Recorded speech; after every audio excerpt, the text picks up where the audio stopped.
महर्षि दयानंद जी की 200वीं जन्म जयंती का ये अवसर ऐतिहासिक है और भविष्य के इतिहास को निर्मित करने का अवसर भी है।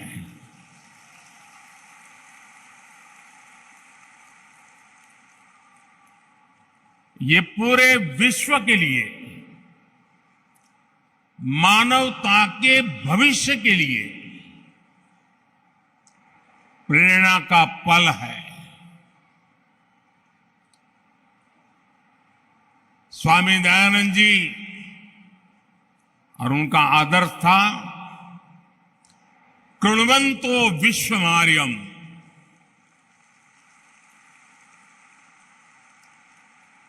अर्थात हम पूरे विश्व को श्रेष्ठ बनाएं, हम पूरे विश्व में श्रेष्ठ विचारों का, मानवीय आदर्शों का संचार करें। इसलिए 21वीं सदी में आज जब विश्व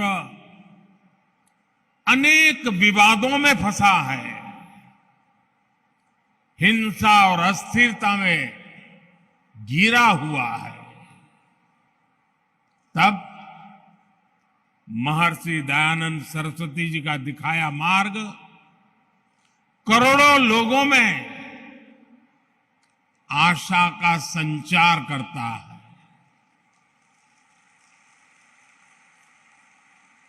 ऐसे महत्वपूर्ण दौर में आर्य समाज की तरफ से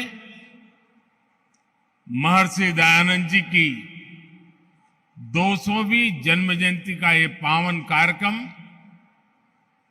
2 साल चलने वाला है और मुझे खुशी है कि भारत सरकार ने भी इस महोत्सव को मनाने का निर्णय किया है।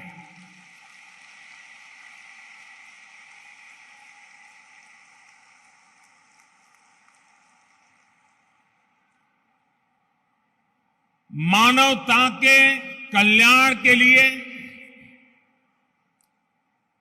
ये जो अविरत साधना चली है, एक यज्ञ चला है।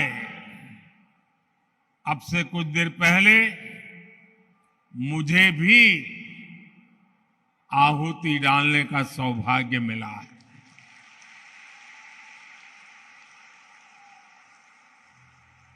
अभी आचार्य जी बता रहे थे, ये मेरा सौभाग्य है कि जिस पवित्र धरती पर महर्षि दयानंद सरस्वती जी ने जन्म लिया, उस धरती पर मुझे भी जन्म लेने का सौभाग्य मिला।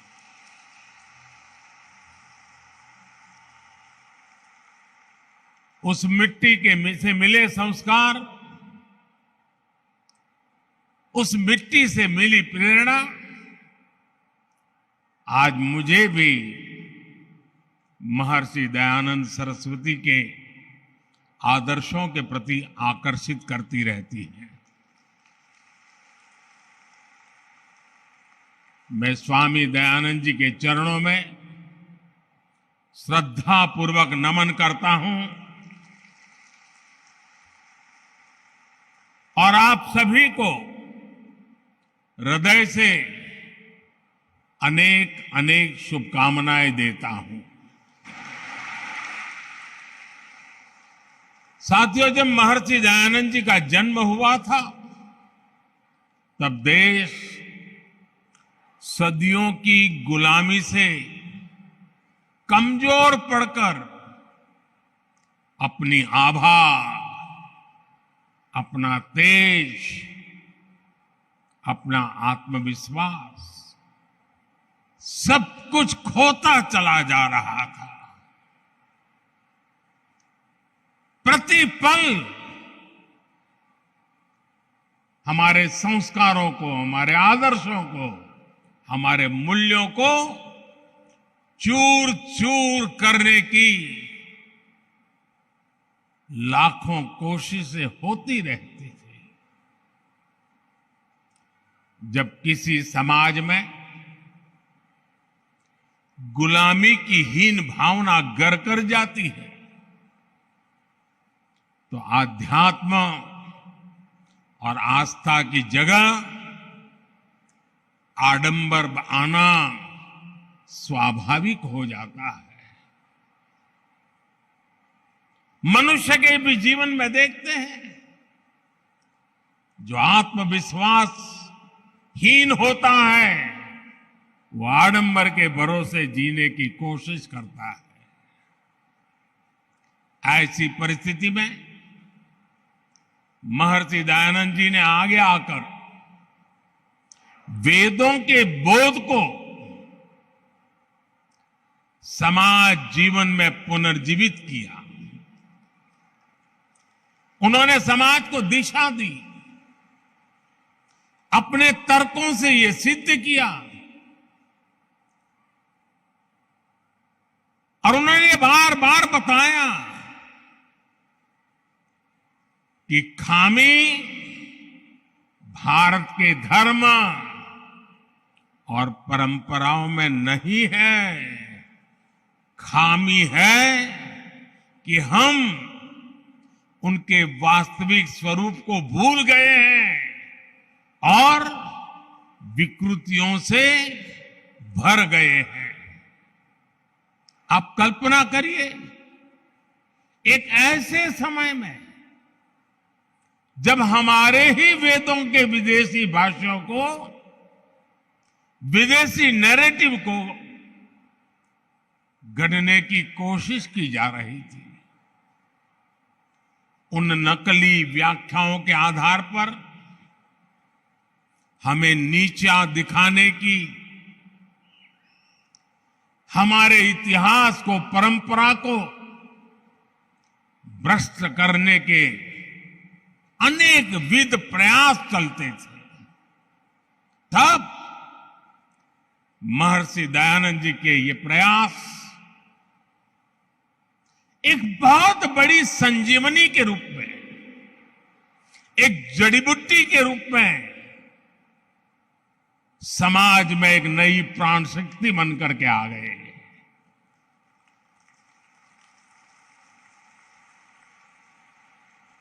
महर्षि जी ने सामाजिक भेदभाव, ऊंच नीच, छुआछूत ऐसी समाज में घर कर गई अनेक विकृतियां, अनेक बुराइयों के खिलाफ एक सशक्त अभियान चलाया। आप कल्पना कीजिए,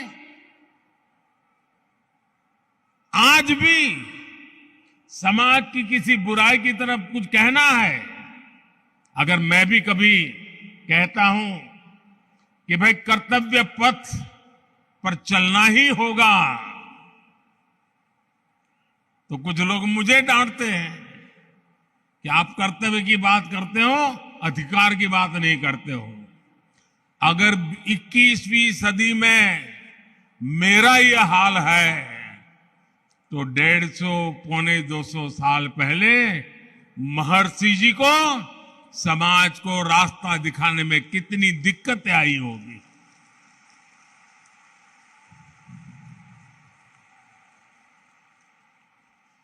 जिन बुराइयों का ठीकरा धर्म के ऊपर फोड़ा जाता था, स्वामी जी ने उन्हें धर्म के ही प्रकाश से दूर किया।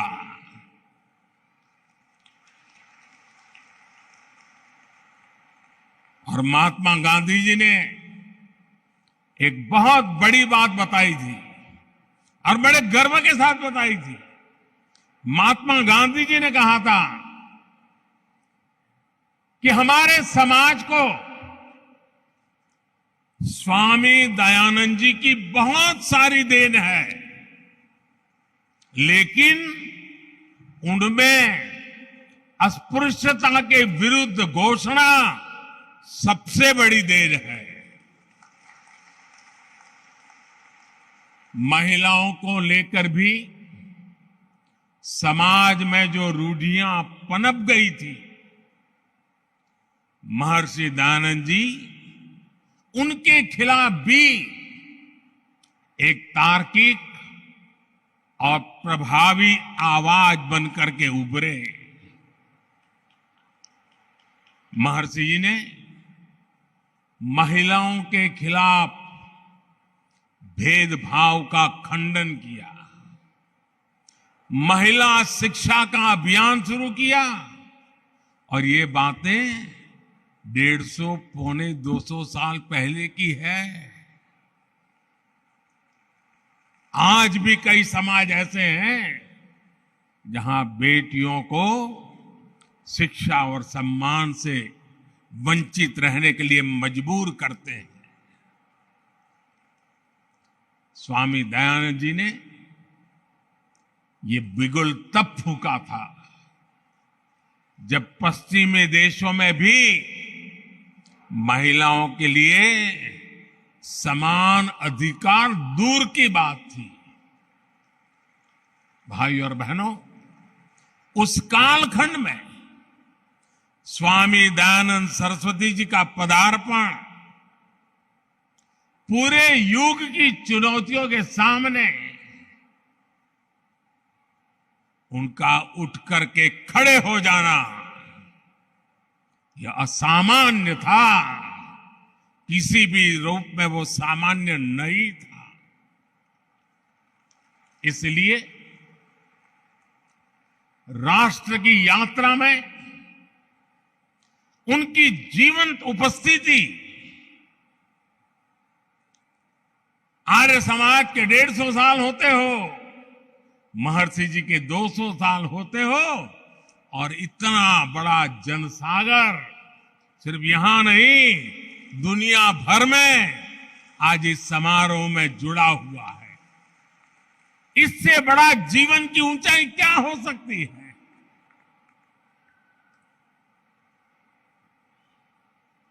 जीवन जिस प्रकार से दौड़ रहा है, मृत्यु के 10 साल के बाद भी जिंदा रहना असंभव होता है। 200 साल के बावजूद भी आज महर्षि जी हमारे बीच में हैं।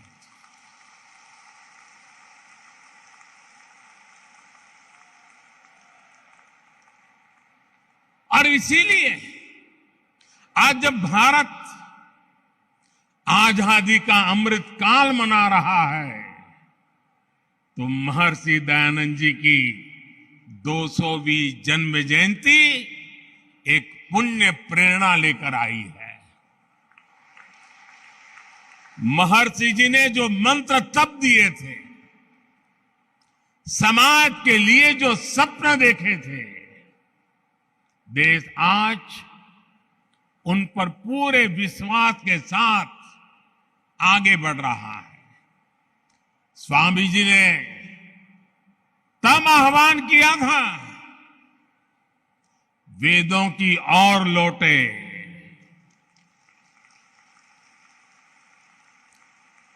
आज देश अत्यंत स्वाभिमान के साथ अपनी विरासत पर गर्व का आह्वान कर रहा है।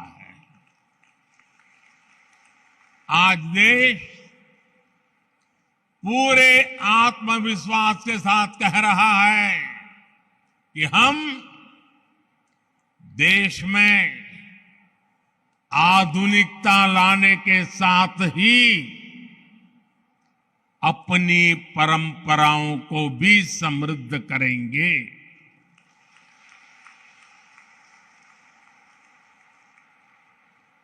विरासत भी, विकास भी इसी पटरी पर देश नई ऊंचाइयों के लिए दौड़ पड़ा है। साथियों, आमतौर पर दुनिया में जब धर्म की बात होती है तो उसका दायरा केवल पूजा पाठ, आस्था और उपासना, उसकी रीत रस्म, उसकी पद्धतियां उसी तक सीमित माना जाता है। लेकिन भारत के संदर्भ में धर्म के अर्थ और निहितार्थ एकदम अलग है। वेदों ने धर्म को एक संपूर्ण जीवन पद्धति के रूप में परिभाषित किया है। हमारे यहां धर्म का पहला अर्थ कर्तव्य समझा जाता है। पितृधर्म, मातृधर्म, पुत्र धर्म, देश धर्म, काल धर्म, ये हमारी कल्पना है। इसलिए हमारे संतों और ऋषियों की भूमिका भी केवल पूजा और उपासना तक सीमित नहीं रही। उन्होंने राष्ट्र और समाज के हर आयाम की जिम्मेदारी संभाली, होलिस्टिक अप्रोच लिया, इंक्लूसिव अप्रोच लिया, इंटीग्रेटेड अप्रोच लिया। हमारे यहां भाषा और व्याकरण के क्षेत्रों को पाणिनि जैसे ऋषियों ने समृद्ध किया। योग के क्षेत्र को पतंजलि जैसे महर्षियों ने विस्तार दिया। आप दर्शन में, फिलॉसफी में जाएंगे तो पाएंगे कि कपिल जैसे आचार्यों ने बौद्धिकता को नई प्रेरणा दी। नीति और राजनीति में महात्मा विदुर से लेकर के भर्तृहरि और आचार्य चाणक्य तक कई ऋषि भारत के विचारों को परिभाषित करते रहे हैं। हम गणित की बात करेंगे तो भी भारत का नेतृत्व आर्यभट्ट, ब्रह्मगुप्त और भास्कर जैसे महान गणितज्ञों ने किया। उनकी प्रतिष्ठा एक ऋषि से जरा भी कम नहीं थी।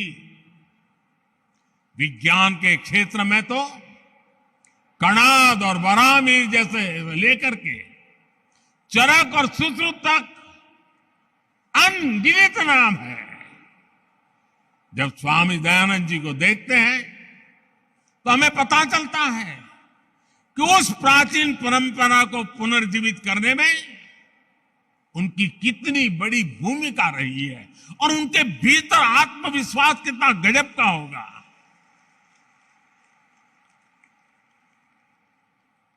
भाइयों और बहनों, स्वामी दयानंद सरस्वती जी ने अपने जीवन में केवल एक मार्ग ही नहीं बनाया, बल्कि उन्होंने अनेक अलग अलग संस्थाओं, संस्थागत व्यवस्थाओं का भी सृजन किया। और मैं कहूंगा कि ऋषि जी अपने जीवन काल में क्रांतिकारी विचारों को लेकर के चले, उसको जिए, लोगों को जीने के लिए प्रेरित किया। लेकिन उन्होंने हर विचार को व्यवस्था के साथ जोड़ा, इंस्टीट्यूशनलाइज किया और संस्थानों को जन्म दिया। ये संस्थाएं दशकों से अलग अलग क्षेत्रों में कई बड़े सकारात्मक काम कर रही है। परोपकारिणी सभा की स्थापना तो महर्षि जी ने खुद ने की थी। ये संस्था आज भी प्रकाशन और गुरुकुलों के माध्यम से वैदिक परंपरा को आगे बढ़ा रही है। कुरुक्षेत्र गुरुकुल हो, स्वामी श्रद्धानंद ट्रस्ट हो, यंग महर्षि दयानंद सरस्वती ट्रस्ट हो, इन संस्थानों ने राष्ट्र के लिए समर्पित कितने ही युवाओं को गढ़ा है। इसी तरह स्वामी दयानंद जी से प्रेरित विभिन्न संस्थाएं गरीब बच्चों की सेवा के लिए, उनके भविष्य के लिए सेवा भाव से काम कर रही है। और ये हमारे संस्कार है, हमारी परंपरा है। मुझे याद है, अभी जब हम टीवी पर तुर्की के भूकंप के दृश्य देखते हैं तो बेचैन हो जाते हैं, पीड़ा होती है। मुझे याद है 2001 में जब गुजरात में भूकंप आया, पिछली शताब्दी का भयंकर भूकंप था, उस समय जीवन प्रभा ट्रस्ट के सामाजिक कार्य और राहत बचाव में उसकी भूमिका तो मैंने खुद ने देखा है। सब महर्षि जी की प्रेरणा से काम करते थे।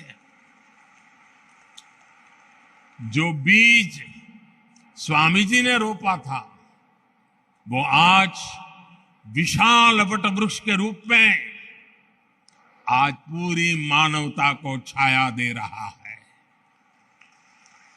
साथियों, आजादी के अमृत काल में आज देश उन सुधारों का साक्षी बन रहा है जो स्वामी दयानंद जी की भी प्राथमिकताओं में था। आज हम देश में बिना भेदभाव के नीतियों और प्रयासों को आगे बढ़ते देख रहे हैं। जो गरीब है, जो पिछड़ा और वंचित है, उसकी सेवा आज देश के लिए सबसे पहला यज्ञ है। वंचितों को वरीयता,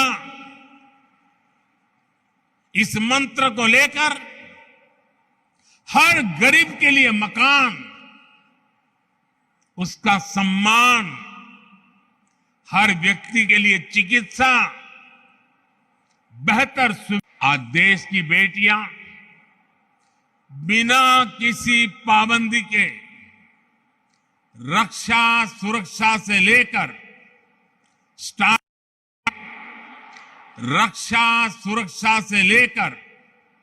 स्टार्टअप तक हर भूमिका में राष्ट्र निर्माण को गति दे रही है।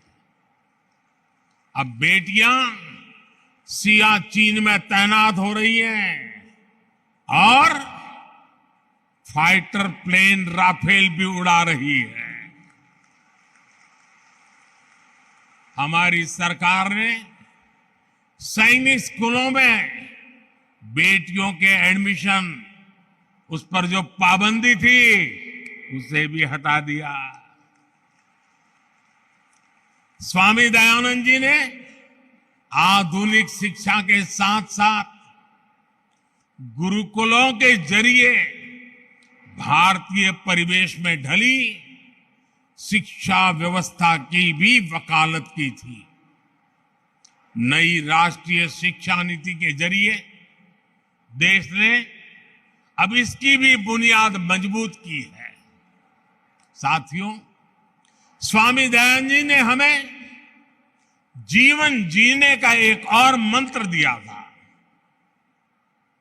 स्वामी जी ने बहुत ही सरल शब्दों में उन्होंने बताया था, आखिर परिपक्व कौन होता है? आप किसको परिपक्व कहेंगे? स्वामी जी का कहना था और बहुत ही मार्मिक है। महर्षि जी ने कहा था, जो व्यक्ति सबसे कम ग्रहण करता है और सबसे अधिक योगदान देता है, वही परिपक्व है। आप कल्पना कर सकते हैं कितनी सरलता से उन्होंने कितनी गंभीर बात कह दी थी। उनका ये जीवन मंत्र आज कितनी ही चुनौतियों का समाधान देता है। अब जैसे इसे पर्यावरण के संदर्भ में भी देखा जा सकता है। उस सदी में जब ग्लोबल वार्मिंग, क्लाइमेट चेंज ऐसे शब्द जन्म भी नहीं लिया था, उन शब्दों के लिए कोई सोच भी नहीं सकता था, उनके भीतर महर्षि जी के मन में ये बोध कहां से आया? इसका उत्तर है हमारे वेद, हमारी ऋचाएं। सबसे पुरातन माने जाने वाले वेदों में कितने ही सूक्त प्रकृति और पर्यावरण को समर्पित है। स्वामी जी ने वेदों के उस ज्ञान को गहराई से समझा था। उनके सार्वभौमिक संदेशों को उन्होंने अपने कालखंड में विस्तार दिया था। महर्षि जी वेदों के शिष्य थे और ज्ञान मार्ग के संत थे। इसलिए उनका बोध अपने समय से बहुत आगे का था।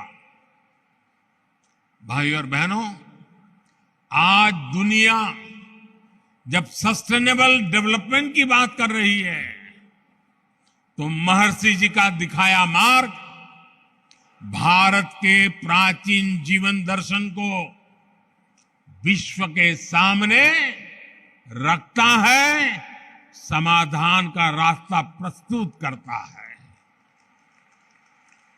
पर्यावरण के क्षेत्र में भारत आज विश्व के लिए एक पथ प्रदर्शक की भूमिका निभा रहा है।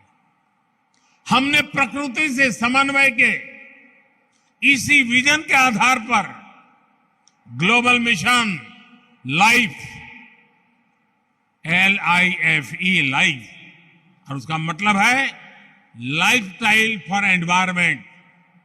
ये लाइफस्टाइल फॉर एनवायरमेंट एक लाइफ मिशन की शुरुआत भी की है। हमारे लिए गर्व की बात है कि इस महत्वपूर्ण दौर में दुनिया के देशों ने G20 की अध्यक्षता की जिम्मेदारी भी भारत को सौंपी है। हम पर्यावरण को G20 के विशेष एजेंडे के रूप में आगे बढ़ा रहे हैं। देश के इन महत्वपूर्ण अभियानों में आर्य समाज एक महत्वपूर्ण भूमिका निभा सकता है। आप हमारे प्राचीन दर्शन के साथ आधुनिक परिप्रेक्ष्यों और कर्तव्यों से जन जन को जोड़ने की जिम्मेदारी आसानी से उठा सकते हैं। इस समय देश, और जैसा आचार्य जी ने वर्णन किया, और आचार्य जी तो उसके लिए बड़े समर्पित है, प्राकृतिक खेती से जुड़ा व्यापक अभियान हमें गांव गांव पहुंचाना है। प्राकृतिक खेती, गौ आधारित खेती, हमें इसे फिर से गांव गांव में लेकर जाना है। मैं चाहूंगा कि आर्य समाज के यज्ञों में एक आहुति इस संकल्प के लिए भी डाली जाए। ऐसा ही एक और वैश्विक आह्वान भारत में मिलेट्स, मोटे अनाज, बाजरा, ज्वार वगैरह जिससे हम परिचित हैं, और मिलेट्स को अभी हमने एक वैश्विक पहचान बनाने के लिए, और अब पूरे देश के हर मिलेट्स की एक पहचान बनाने के लिए अब उसके लिए एक नया नामकरण किया है। हमने कहा है मिलेट्स को श्री अन्न।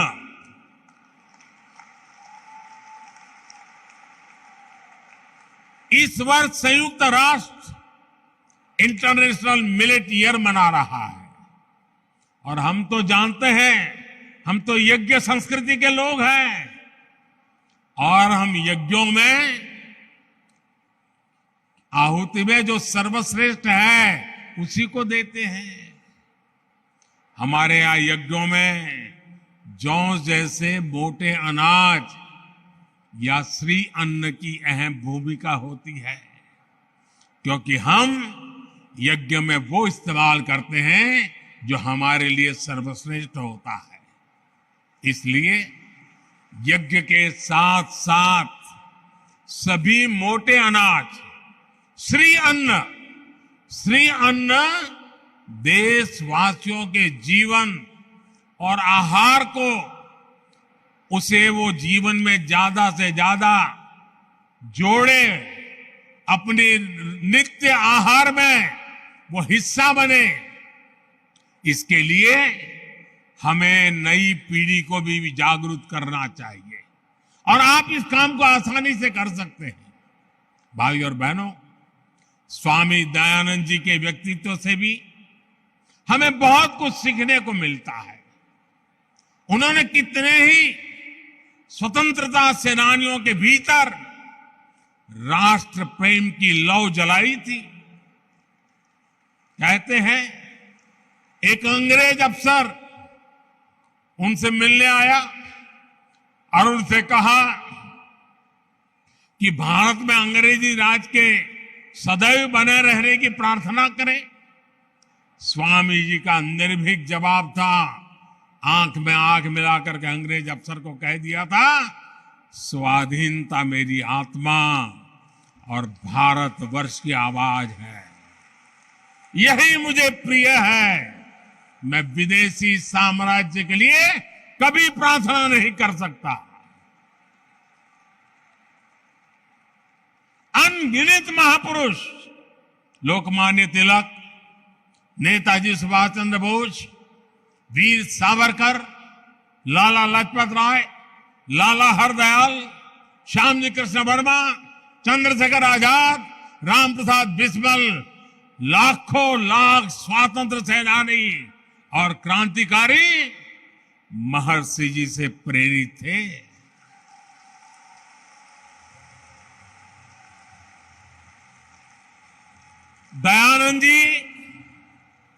दयानंद एंग्लो वैदिक विद्यालय शुरू करने वाले महात्मा हंसराज जी हो, गुरुकुल कांगड़ी की स्थापना करने वाले स्वामी श्रद्धानंद जी हो, भाई परमानंद जी हो, स्वामी सहजानंद सरस्वती हो, ऐसे कितने ही देवतुल्य व्यक्तित्वों ने स्वामी दयानंद सरस्वती जी से ही प्रेरणा पाई। आर्य समाज के पास महर्षि दयानंद जी की उन सभी प्रेरणाओं की विरासत है। आपको वो सामर्थ्य विरासत में मिला हुआ है और इसलिए देश को भी आप सभी से बहुत अपेक्षाएं हैं। आर्य समाज के एक एक आर्य वीर से अपेक्षा है।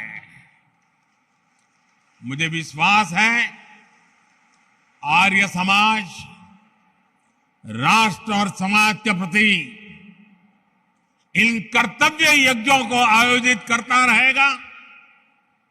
यज्ञ का प्रकाश मानवता के लिए प्रसारित करता रहेगा। अगले वर्ष आर्य समाज की स्थापना का 150वां वर्ष भी आरंभ होने जा रहा है। ये दोनों अवसर महत्वपूर्ण अवसर है और अभी आचार्य जी ने स्वामी श्रद्धानंद जी के मृत्यु तिथि के 100 साल यानी एक प्रकार से त्रिवेणी की बात हो गई। महर्षि दयानंद जी स्वयं ज्ञान की ज्योति थे। हम सब भी इस ज्ञान की ज्योति बने,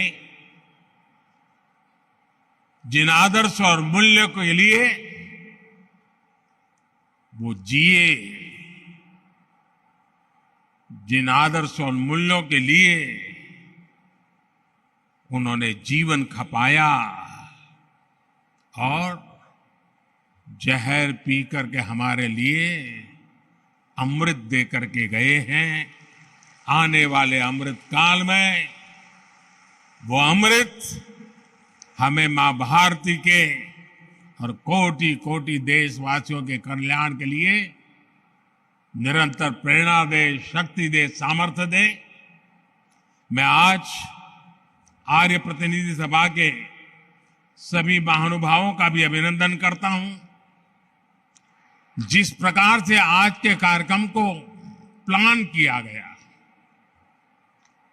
मुझे आकर के जो भी 10-15 मिनट उन सब चीजों को देखने का मौका मिला, मैं मानता हूं कि प्लानिंग, मैनेजमेंट, एग्जीक्यूशन, हर प्रकार से उत्तम आयोजन के लिए आप सब अभिनंदन के अधिकारी हैं। बहुत बहुत शुभकामनाएं, बहुत बहुत धन्यवाद।